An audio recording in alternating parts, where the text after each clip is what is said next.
Wigenama Sunamusiti.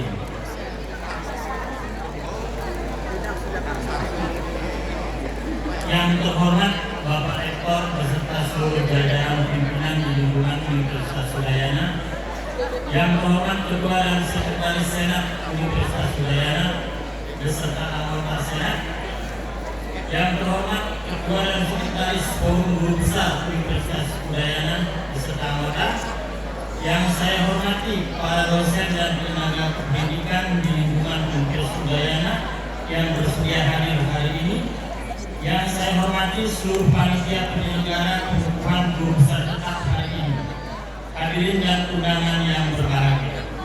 Puji syukur saya haturkan kehadirat Ide Sang Hyang Widi atas berkat dan karunia-Nya sehingga kita bisa hadir di sini dalam keadaan sehat walafiat untuk mengikuti upacara pengukuhan saya dan teman-teman lainnya sebagai guru besar tetap di Universitas Udayana. Adapun judul orasi yang saya bawakan adalah sangat sederhana, yaitu bahasa dalam hipnoterapi penyembuhan depresi, kajian neurolinguistik.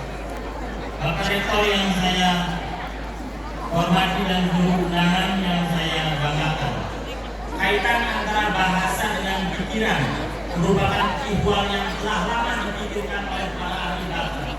Sejak tahun 1924, dua orang tokoh ahli bahasa yaitu Sapir dan Waugh telah memikirkan betapa hubungan erat antara bahasa dan pikiran itu menjadi tanda-tanya besar. Dalam peradaban umat manusia ada satu karunia Tuhan yang sangat luar biasa dan unik, yaitu otak manusia. Otak yang kita jinjing setiap hari itu beratnya 1,5 kg, berisi 100 miliar neuron. Jadi ibu dan bapak-bapak tadi mendengarkan 10 guru besar yang menyampaikan berbagai ilmu. Itulah gambaran otak kita atau otak manusia itu. Tak henti-hentinya otak itu kalau digali, dieksplorasi dan diberdayakan, dia akan mampu menaklukkan dunia ini. Nah, salah satu ilmu yang saya tekuni adalah neurolinguistik. Jadi hubungan antara bahasa dengan otak. Jadi otak manusia itu memproduksi bahasa. Slide berikutnya tolong. Nah, jadi otak manusia ini sangat unik dan merupakan karunia yang luar biasa. Isi otak manusia itu sebenarnya bahasa.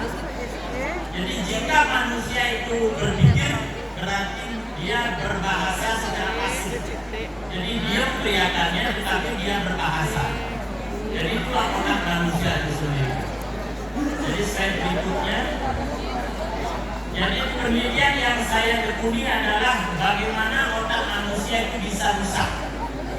Pertama, kerusakan otak manusia itu bisa terjadi karena kecelakaan, benturan.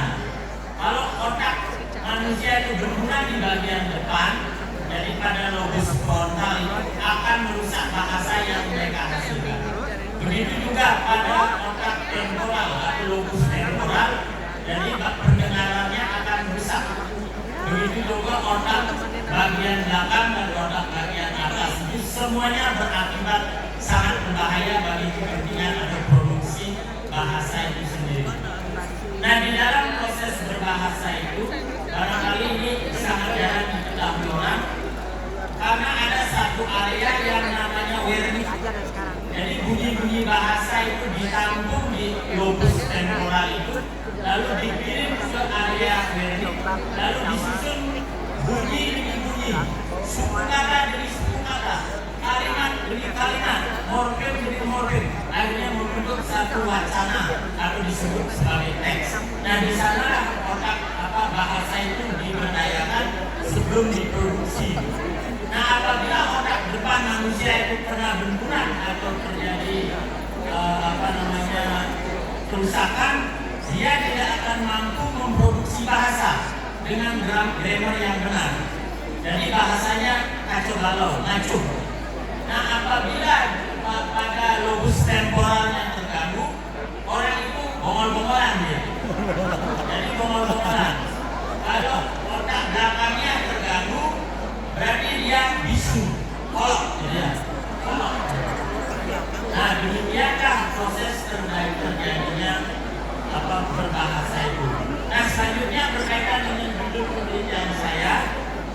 bahasa dalam hipnoterapi penyembuhan depresi.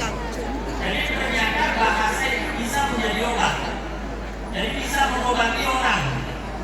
Karena fenomena sekarang ini bangsa Indonesia ini mengalami kerusakan otak. Jadi otak bangsa Indonesia banyak yang rusak. Saya ambilkan contoh hasil penelitian Dinas Kesehatan Departemen Kesehatan Indonesia.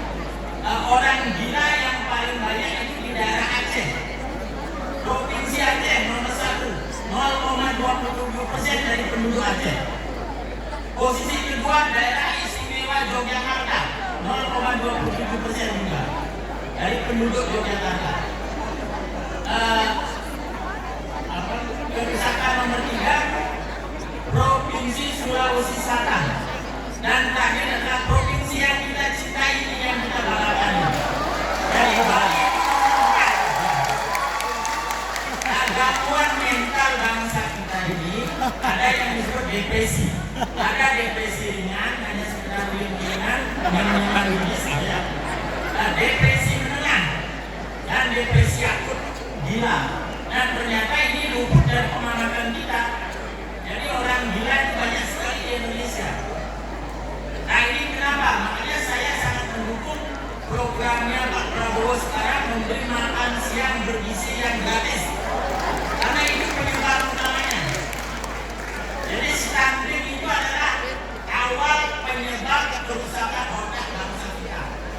Jadi kekurangan gizi, kekurangan vitamin itu menyebabkan IQ orang Indonesia itu karena jumlah penduduknya sangat besar,